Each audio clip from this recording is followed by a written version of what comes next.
jurisdiction and procedures, कि revenue officer की jurisdiction क्या है, अगर उसकी jurisdiction किसी केस के ऊपर है तो उसका प्रोसीजर क्या है jurisdiction के हवाले से उस केस की बाबत। Revenue officers, there shall be the same classes of revenue officers under this act as under the Punjab Land Revenue Act 1967, and in the absence of any order of the provincial government to the contrary, a revenue officer of any class having jurisdiction within any local limits under that act shall be a revenue officers of the same classes having jurisdiction within the same local limits under this act. The expressions collector and board of revenue have the same meaning in this act as in the Punjab Land Revenue Act.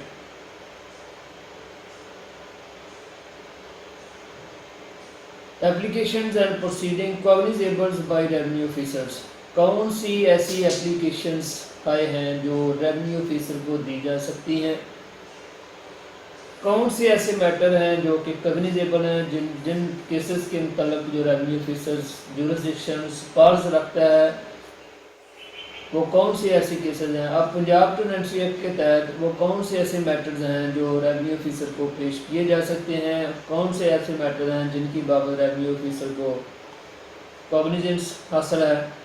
और क्या process है revenue officer का उनको उस matter को solve करने का, उन डिस्प्यूट को सुनने का, उसके ऊपर कोई ऑर्डर कोई हुक्म इशू करने का। The following applications and proceeding shall be dispose of by the revenue officers as such, and no court shall take cognizance of any dispute or matter with respect to which any such application or proceeding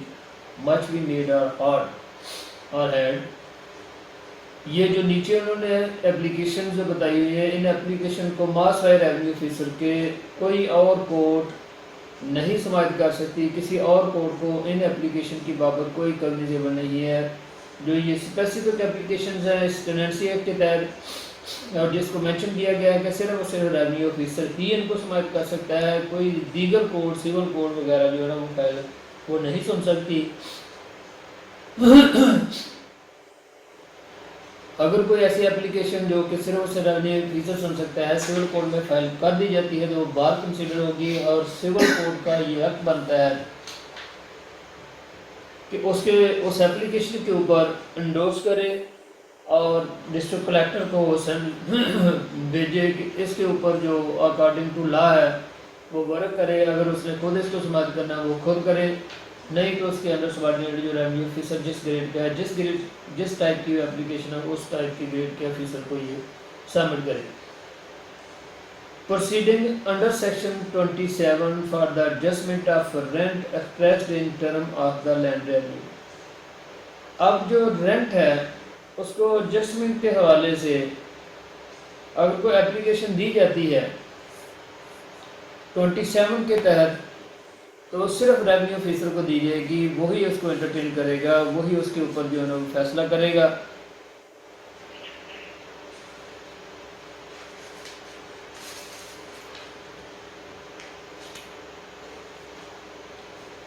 Proceeding under section 27 for the adjustment of rent of occupancy tenants in the Attock district। अटक district में वो tenant जिनके पास occupancy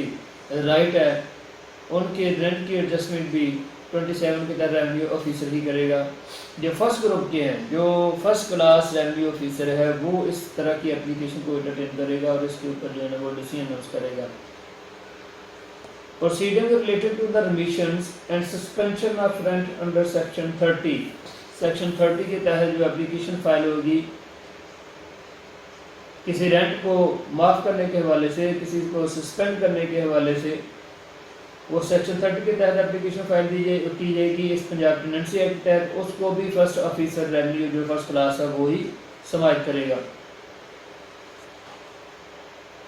Applications under section 43 for the ejectment of a tenant against whom a decree for an arrears of rent in respect of his tenancy has been passed and remain unsatisfied। अब किसी मज़ारे को उसके मज़ारिया से right of occupancy से landlord को application देता है, उसकी एडजस्टमेंट के हवाले से रेवेन्यू ऑफिसर को देगा कि मेरे अभी तक बकायाजात जो इसके ज़ुम्मे है इसने पे नहीं किए, और उसके ख़िलाफ़ डिग्री मुजाहरा ले लेता है। उस डिग्री की एग्जीक्यूशन और डिग्री की तकमील के हवाले से जो एप्लीकेशन दी जाएगी वो भी उसी फर्स्ट क्लास रेवेन्यू ऑफिसर को दी जाएगी। मैंने दे बाय कि किसी मज़ारे को बेदखल करने के हवाले से एप्लीकेशन सिर्फ और सिर्फ रेवेन्यू ऑफिसर को दी जा सकती है, ना कि सिविल कोर्ट में फाइल की जा सकती है, क्योंकि सिविल कोर्ट की इसमें जुरिस्डिक्शन नहीं है। स्पेशली पास जो दी गई हैं एडजस्टमेंट के हवाले से वो सिर्फ रेवेन्यू ऑफिसर के पास है कि किसी मज़ारे को बेदखल करना हो तो रेवेन्यू ऑफिसर के पास एप्लीकेशन फाइल की जाएगी और वो लैंडलॉर्ड फाइल करेगा। Applications under section 45 subsection 5 for the ejectment of a tenant on whom a notice of ejectment has been served and who has not instituted a suit to contest his liability to be ejected but has claimed compensation under section 71। Section 5 के तहत application file की जाएगी किसी भी मज़ारे को exact करने के हवाले से। फर्स्टली वो एप्लीकेशन फाइल की जाएगी रेवेन्यू ऑफिसर के पास और फिर उसकी एडजस्टमेंट के हवाले से नोटिस भी वही रेवेन्यू ऑफिसर जो है वो इशू करेगा। ये भी एक कैटेगरी बताई गई है कि किसी रेवेन्यू ऑफिसर को जब एजेक्ट किया जाएगा एप्लीकेशन फाइल होगी, फिर उसके बाद नोटिस होगा, फिर देखा जाएगा कि क्या वो इसको कंटेस्ट करता है टेनेंट के नहीं करता, या फिर वो क्या कोई ऐसी अपनी कॉम्पनसेशन के हवाले से वो क्लेम करता है कि नहीं करता। अगर वो क्लेम करता है टेनेंट्स कि मेरे अभी कॉम्पनसेशन जो है ना, मेरा जो मैंने इसके ऊपर इम्प्रूवमेंट की हुई है वो कॉम्पनसेशन जो है ना उसको मुझे नहीं दिया गया, मालिक ज़मीन ने नहीं दिया, वो मेरा हक है, वो मैं लेना चाहता हूँ, तो टेनेंट के पास भी राइट है। वो 71 के तहत जो है ना वो कॉम्पनसेशन के हवाले से वो एप्लीकेशन फाइल करेगा रेवेन्यू ऑफिसर को।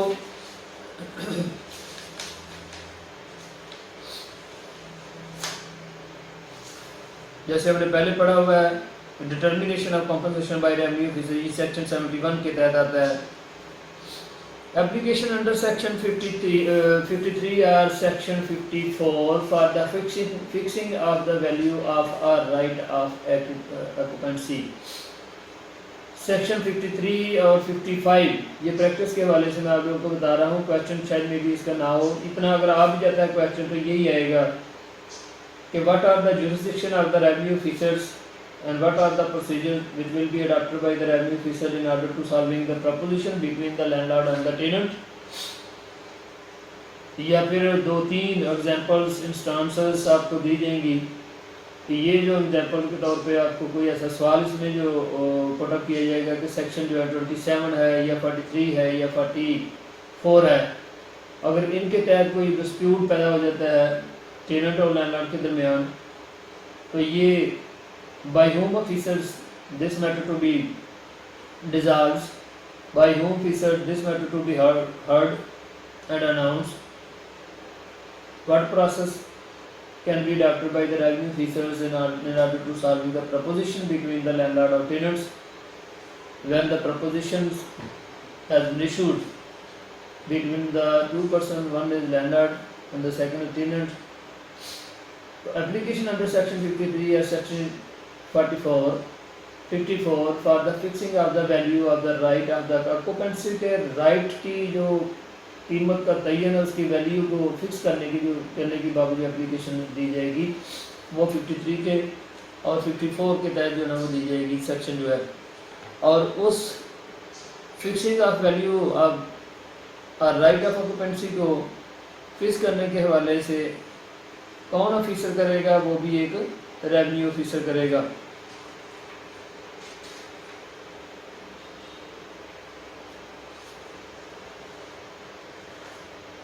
ये 53 है वो private transfer of right of occupancy under section 5 by tenants, कि क्या राइट ऑफ ऑक्यूपेंसी रखने वाला जो टेनेंट है क्या वो अपने इस राइट को आगे ट्रांसफ़र कर सकता है कि नहीं कर सकता। अगर वो कर सकता है तो किस हवाले से कर सकता है। और tenant having right of occupancy under section 5, वो टेनेंट जो सेक्शन 5 इस एक्ट के सेक्शन 5 के तहत राइट ऑफ ऑक्यूपेंसी रखते हैं may transfer that right by sale, उसको जो राइट ऑक्यूपेंसी का उसके ऊपर उस अराजी के उसको ट्रांसफ़र कर सकता है बाई सेल, सेल के ज़रिए से, गिफ्ट और mortgage subject to the condition mention in this sections, उस कंडीशन के तहत तीन चीज़ें वो जो अपने राइट को आगे कर सकता है। तीन चीज़ों के तहत फर्स्ट जो थिंग है वो ये है कि सेल भी कर सकता है अपने इस राइट को, गिफ्ट भी कर सकता है, मॉर्गेज भी कर सकता है। अगर for the sake of for examples अगर लैंडलॉर्ड उसको मना करता है कि right of occupancy not to be transferred by the tenant to another person in shape of sale, in shape of gift, in shape of mortgage, what should be done by the tenants in order to compliance of this section? So firstly, just like as good information in shape of written application to be filed by the tenant to the first class revenue officers, I want to transfer my right of occupancy in shape of sale to another person, but the landlord does not accept my view, then the application must be filed by me before you in order to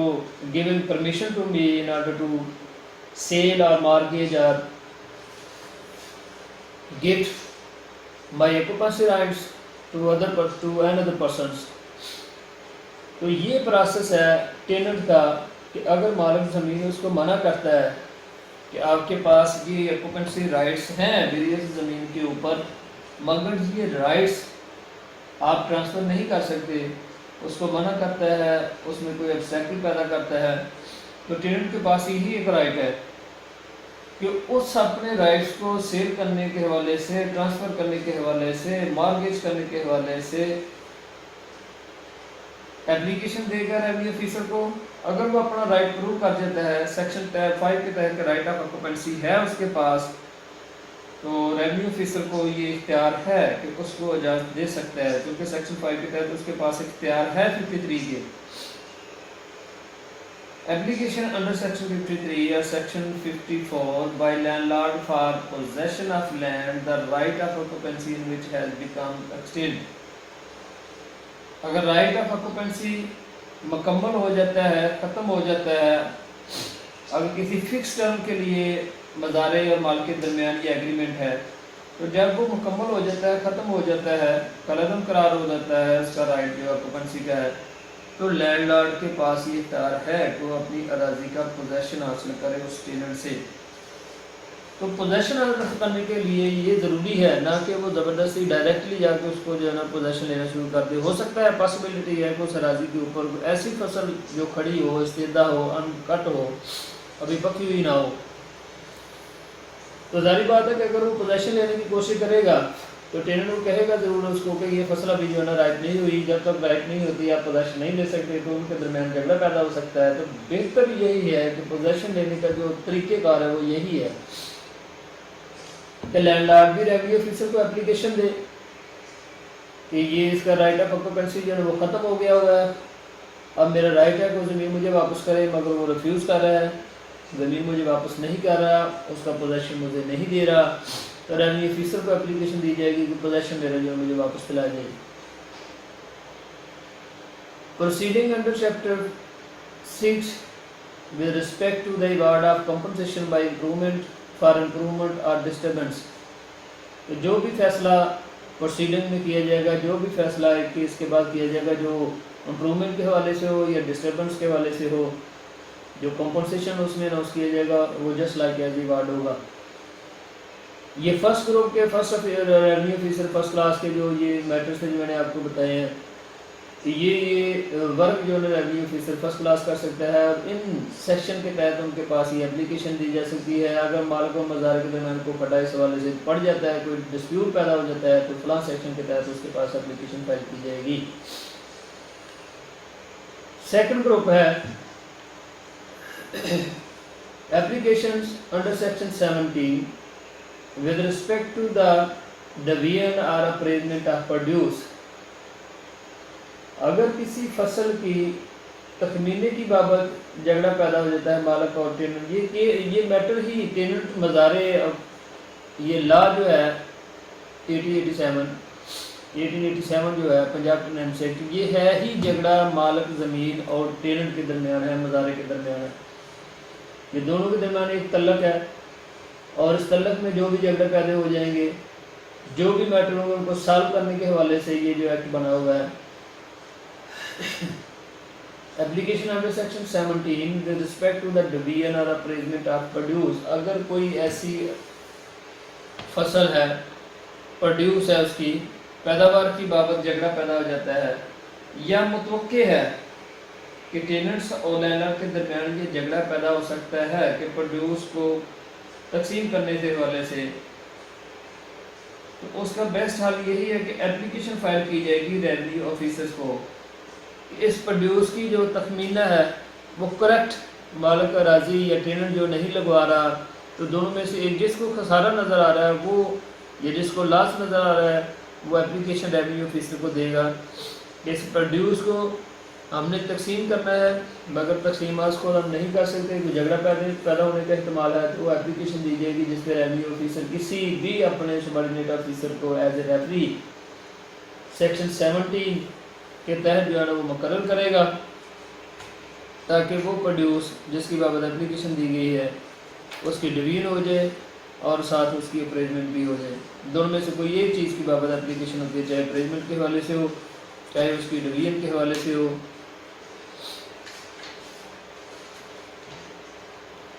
section 70 वो क्या कहता है? Section 70 appointment of referee for division और अप्रेजमेंट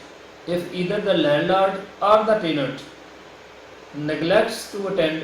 either personally or by agent at the proper time for making the division or appraisement of the produce, or if there is a dispute about the division or appraisement, a revenue officer may on the application of either party, ये बात ज़ाहिर हो गई है कि application tenant की जानब से भी आ सकती है, एप्लीकेशन ऑफ ईदर पार्टी, और मज़ारे मालिक ज़मीन की जानब से भी आ सकती है कि ये प्रोड्यूस है हमारे दरमियान, तकसीम होना चाहिए। तकसीम हम दोनों नहीं कर सकते, अगर तकसीम हम दोनों करेंगे तो दोनों में से कोई झगड़ा पैदा हो सकता है। तो रेवेन्यू ऑफिसर को एप्लीकेशन दी जाएगी, आगे वो किसी को रेफरी उस पर अपॉइंट करेगा और उसको डायरेक्शन भी देगा और कंडीशन टर्म भी उसको बताएगा। तो रेफरी आगे as per instruction which will be issued by the revenue officers, उसके ऊपर कंप्लाइंस करते हुए नोटिस भी दोनों पार्टी को इशू करेगा। अगर वो एक पार्टी नहीं तो किसी एजेंट उसके नोटिस इशू करेगा। उसके बावजूद टाइम डेट जो मुकर्रर होती है उस पर दोनों में से कोई नहीं आता, एक आता है एक नहीं आता, तो रेवेन्यू उस रेफरी ऑफिसर के पास ये इख्तियार है। Revenue officer may on the application of either party appoint such person as he thinks fit to be a referee to divide or appraise the produce.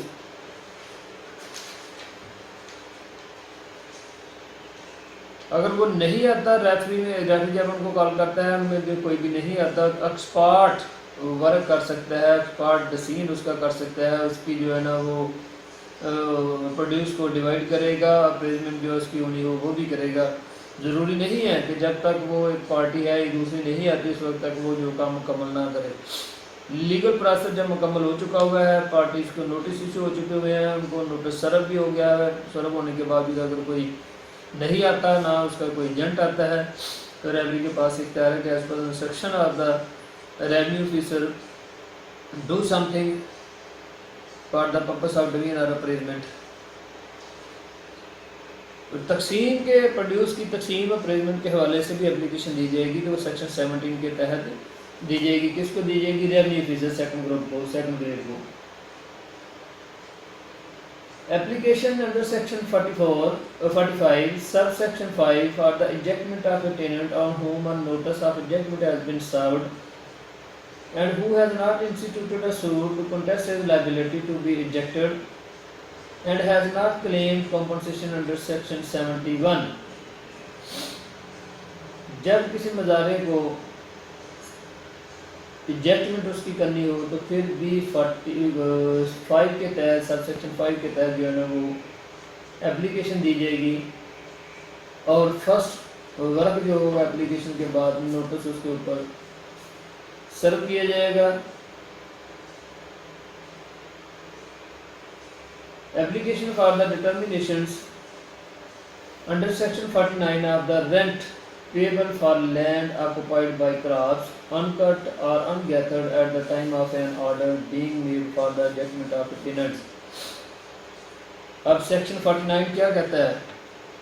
कि डिटर्मिनेशन क्या डिटर्मिन की जाएगी, valuation of crops की जाएगी,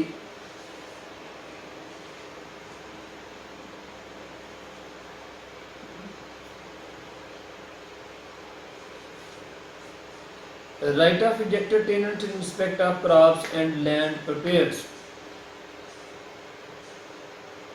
for sowing, where at the time of proposed ejectment of the tenant from any land, his uncut or ungathered crops are standing on any part thereof, he shall not be ejected from that part until the crops have been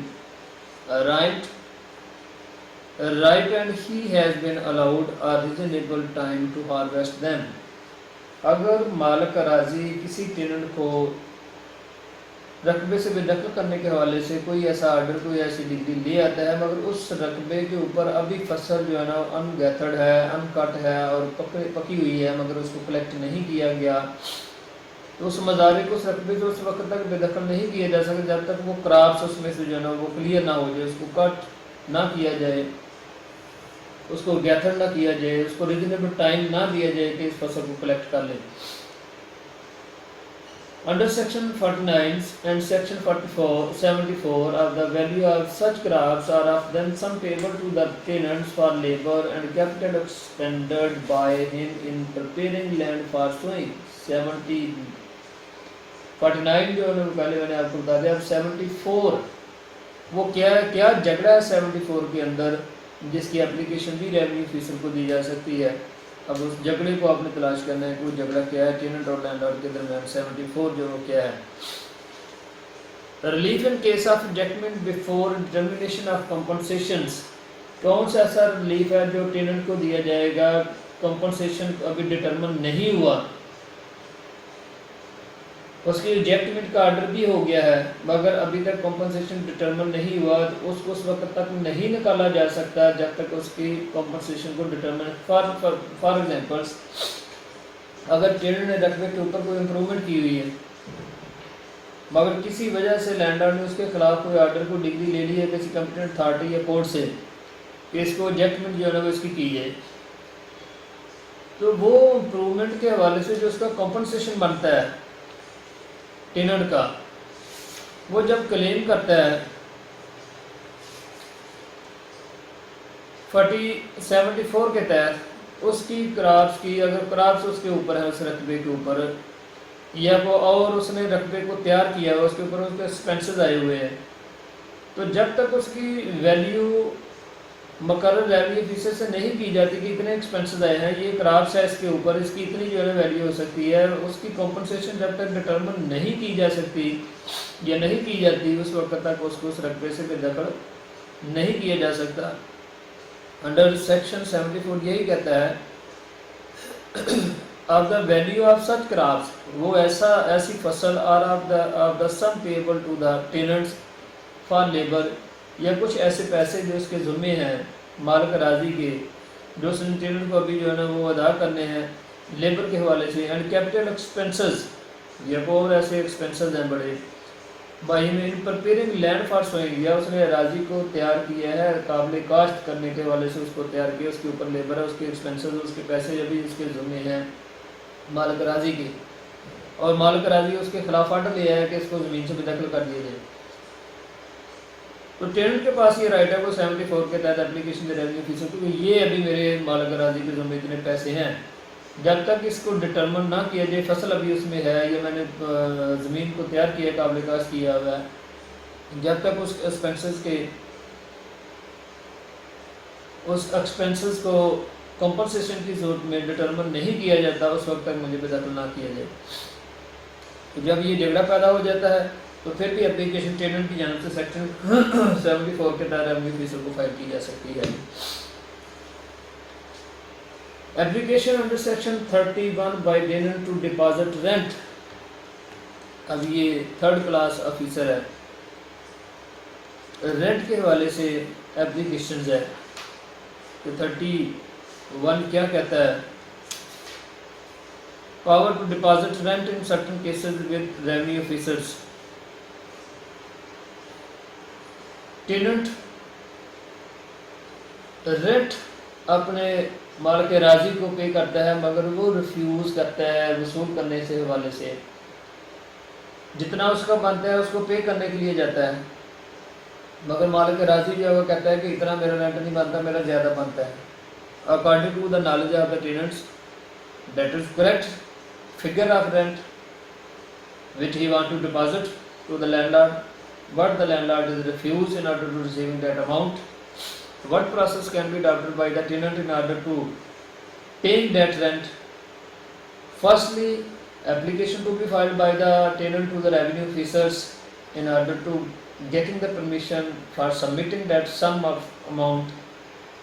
just like as rent to the revenue in the court of the revenue officers. Revenue officer उस application के ऊपर गौर करेगा, परयूजल करने के बाद वो समझेगा कि ये सूटेबल है, तो वो अमाउंट अपने पास वो रेंट की खुद जमा कर लेगा। फिर आगे प्रोसेस चलेगा तो वो नोटिस इशू करेगा लैंडलॉर्ड को कि ये अमाउंट फलां टेनेंट ने आपके फलां टेनेंसी के हवाले से, फलां अराजी के हवाले से जमा कराई, आप इसको वसूल करें। अगर आगे वो समझता है कि ये सूटेबल है अमाउंट तो वसूल कर लेगा, अगर वो समझता है कि सूटेबल नहीं है तो उसके ऊपर इस एप्लीकेशन का वो जवाब देगा, आगे प्रोसीड होगा मैटर, और रेवेन्यू ऑफिसर उसके ऊपर जो भी फैसला फरमाएगा as per the act, as per the law. Application under section 36 for serving a service of notice of relinquishment. अब टेनेंसी को ख़त्म करने के हवाले से ये ज़रूरी है, उसमें नोटिस इशू किया जो हमने पहले भी पढ़ा है कि 36 क्या कहता है कि जब टेनेंट ने अपनी मज़ारियत को ख़त्म करना हो, छोड़ना हो, उसका पीरियड ख़त्म हो गया हो, तो उसके लिए ज़रूरी है कि या तो वो वर्बली या इन शेप ऑफ रिटर्न जाके मालिक अराजी को as information, as a notice इतला दे कि मैंने फ़लाँ डेट से आपके रकबे को छोड़ देना है। अगर वो नहीं मानता उसकी बात को वर्बली या इन शेप ऑफ रिटर्न कोई ऐसा नोटिस उसका वसूल नहीं करता, तो टेनेंट के पास ये राइट है इस ऑक्यूपेंसी राइट की, तो रेवेन्यू ऑफिसर को 36 के तहत एप्लीकेशन देगा कि ये मैंने अराजी मज़ारियत के तौर पे फ़लाँ मालिक से ली थी, अब मेरा वो पीरियड ख़त्म हो गया है, अब इस रकबे को मैं छोड़ना चाहता हूँ, इसलिए as per law, as per कानून जो है ना वो ये है कि मैंने आपको एप्लीकेशन दी है। आप मालिक अराजी को विद इन टाइम्स नोटिस जो है ना वो सबमिट करें ताकि ड्यू टाइम में उसकी राजी फारग हो जाए, ताकि मेरे ज़ुम्मे किसी किस्म का कोई लाश मालिक राजी ना डाले। इसका मकसद यही होता है कि विद इन टाइम जो ना एप्लीकेशन बिफोर टाइम एप्लीकेशन दी जाती है रेवेन्यू ऑफिसर को कोई मालिक राजी को इतला हो जाए ताकि टाइम पे मैं रकबा छोड़ दूँ। ऐसा ना हो कि थोड़ा सा भी लेट हो जाऊँ और मालिक राजी के पास ये इख्तियार हो जाए कि मेरा जो लॉस हुआ है वो मेरे खिलाफ कंपनसेशन का कोई सूट फाइल ना कर दे। Application under section 43 for service of notice of rejectment. अब 43 क्या है वो भी हमने पहले पढ़ा हुआ है। रिजेक्टमेंट के हवाले से क्या नोटिस होना ज़रूरी है कि नहीं ज़रूरी।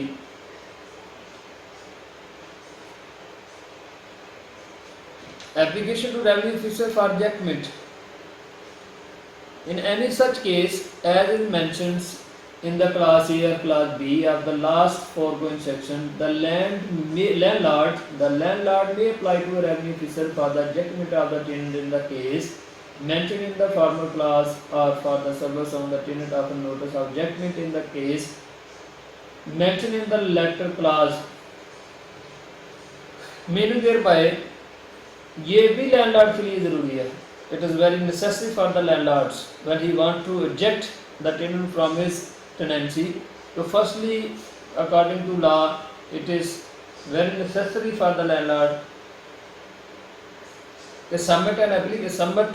to be submitted an application before the revenue officers. Upon that application, notice must be issued by the revenue officers to the tenants.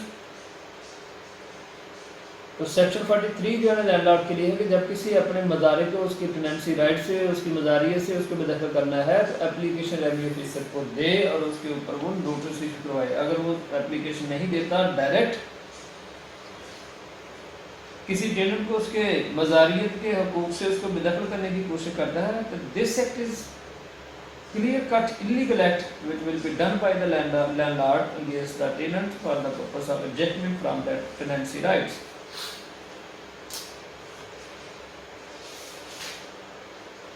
Application under section 53 or section 54 for service of notice of intended transfer or of intended foreclosure or other enforcement of lien. अब section 53 हमने पहले भी पढ़ा है, section 4 भी हमने 54 भी पढ़ लिया है कि राइट ऑफ ऑक्यूपेंसी को ट्रांसफर जो है ना किस हवाले से किया जा सकता है, तो उसके लिए नोटिस देना भी ज़रूरी है। Except as otherwise provided by any rule made by the Board of Revenue in this behalf, a collector or assistant collector of the first grade may dispose of any of the application and proceedings mentioned in subsection 1. Any assistant collector of the second grade, not being a naib tahsildar, may dispose of any of the applications mentioned in the second or third group of that subsections. अब 3 group हैं, इससे group 1 है, 2 है और 3 है। अब मैंने ये आपको बता दिया कि सेक्शन 1 जो है, ये फर्स्ट ग्रुप के जो एप्लीकेशन फर्स्ट ग्रुप में आई हुई है वो कौन सा रेवेन्यू ऑफिसर उनको प्रोसीड करेगा, और ग्रुप 2 में जो आई हुई है वो कौन सा रेवेन्यू ऑफिसर प्रोसीड करेगा। और नैब सेक्शन 3 जो है ना, सब सेक्शन 3 ही है, और नैब तहसीलदार when invested with the powers of an assistant collector of the second grade may dispose of any of the applications mentioned in the third group of that subsections. Third group में कौन सी application जो है, जो भी application third group में आएगी वो सारी नैब तहसीलदार प्रोसीड करेगा। Revenue courts and suit cognizable by them procedure where revenue matter is raised in a civil court. When a revenue officer is exercising jurisdiction with respect to any such suit as is described in subsection 3 or with respect to an appeal or other proceeding arising out of any such suit, he shall be called a revenue court. कोई भी matter revenue officer के पास चला जाता है, उस revenue officer के मुतलका कोई भी प्रोसीजर, कोई भी अपील, कोई भी रिव्यू, कोई भी रिवीजन अगर पेंडिंग है, तो वो सिविल कोर्ट में अगर पेंडिंग है तो वो कंसीडर किया जाएगा, तो सिविल कोर्ट ही उसको समाअत कर सकती है।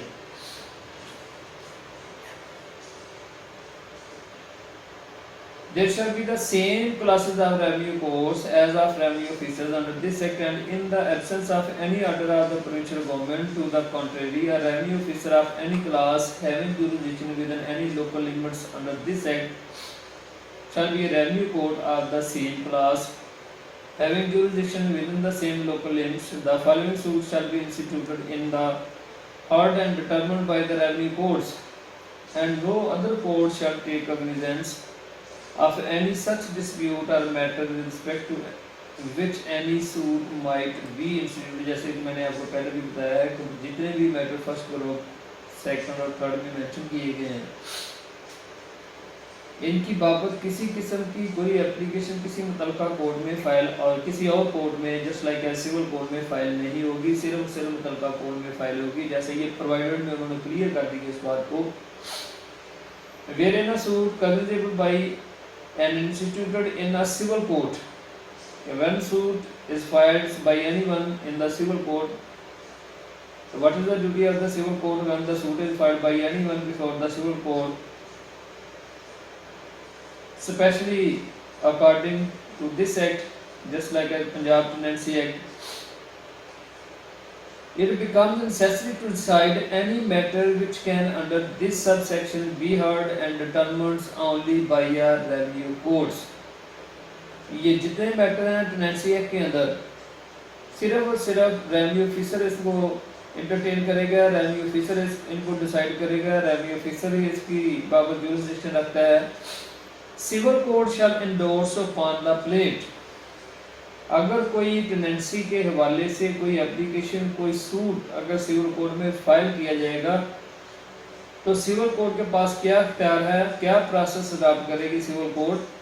Civil court shall endorse upon the plaint, Something should be written by the civil court. Upon that plaint will be submitted by both from any one persons. The plaint, the nature of the matter for the scene, and the particulars required by Order 7 Rule 10. ये CPC का है Order 7 Rule 10 of Civil Procedure Code, and return the plaint for presentation to the collectors. कि वो plane जो file की जाएगी मालिक राजी से या टेनेंट से, इस हवाले से इस टेनेंट पंजाब टेनेंसी एक्ट के किसी सेक्शन के तहत अगर वो सिविल कोर्ट में फाइल की जाएगी तो सिविल कोर्ट उसको एंटरटेन नहीं करेगी, बस बल्कि उसको ऑर्डर 7 रूल 10 के तहत उसको रिटर्न करेगी उस एप्लीकेंट को या प्लेंटिफ को, उसके ऊपर कुछ ना कुछ रिटर्न करेगी सिविल कोर्ट, उसको वापस करेगी ताकि उसको कलेक्टर के पास ले जाए। आगे कलेक्टर देखेगा कि ये जो एप्लीकेशन मेरे पास आई है क्या ये आज खुद मैं इसको समाइट करूंगा या मेरे को सबॉर्डिनेट है उसके आगे भेजूंगा। जिस तरह की जिस नेचर की जिस टाइप की एप्लीकेशन होगी उसी तरह के नेचर और टाइप का जो ऑफिसर होगा जिसके काबिल समाइट वो एप्लीकेशन होगी, जिसकी जुरिसडिक्शन में आती होगी, उसको वो रेफर कर देगा। On the plaint being presented to the collectors, the collector shall proceed to hears and determine the suit. जब एप्लीकेशन उसके पास चली जाएगी फर्स्टली उसको सुनेगा वो डिस्ट्रिक्ट कलेक्टर, उसके बाद देखेगा डिटरमिन करेगा इस सूट को मैंने कहाँ भेजा है। On the plaint being presented to the collector shall proceed to hears and determine the suit where the value thereof exceed rupees 10,000 or the matter involved is of the nature mentioned in section 77 group first group of the Punjab Tenancy Act 1887, and in other case may send the suit to an assistant collector of the first grade for decision, meaning thereby ये rupees 10,000 के बाद या और इसमें ऐसे valuation of date suit ये ज़रूरी नहीं है इसमें मेंशन करना, सिर्फ इतनी बात कि जब वो रिटर्न की जाएगी एप्लीकेशन या सूट उस आदमी की जो फाइल करेगा इसको डिस्ट्रिक्ट कलेक्टर के पास ले चले, वो डिस्ट्रिक्ट कलेक्टर को सबमिट करेगा, उसके सामने पेश होगा, उसको पेश करेगा अपनी अपनी वो जो सूट आई एप्लीकेशंस। आगे डिस्ट्रिक्ट कलेक्टर की ये ड्यूटी है कि उसको समाप्त करें, समाप्त करने के बाद वो समझेगा कि इसको मैंने आज खुद समाप्त करना है तो अपने पास उस एप्लीकेशन या सूट को रख लेगा। अगर वो समझता है कि ये मैंने खुद समाप्त नहीं करनी बल्कि किसी रेवेन्यू ऑफिसर जिसके इसके ऊपर इख्तियार हैं उनके पास मैंने भेजना है, तो एक शार्टली आर्डर लिखेगा कि ये फलां सब ऑफिसर सबॉर्डिनेट ऑफिसर को जो मैं रेफर कर रहा हूँ वो इसके ऊपर जो है वो समाप्त करेगा। आगे पार्टीज को वो डायरेक्शन कर दी जाएगी कि फलां डेट को जो फलां रेवेन्यू ऑफिसर के पास पेश हो जाए।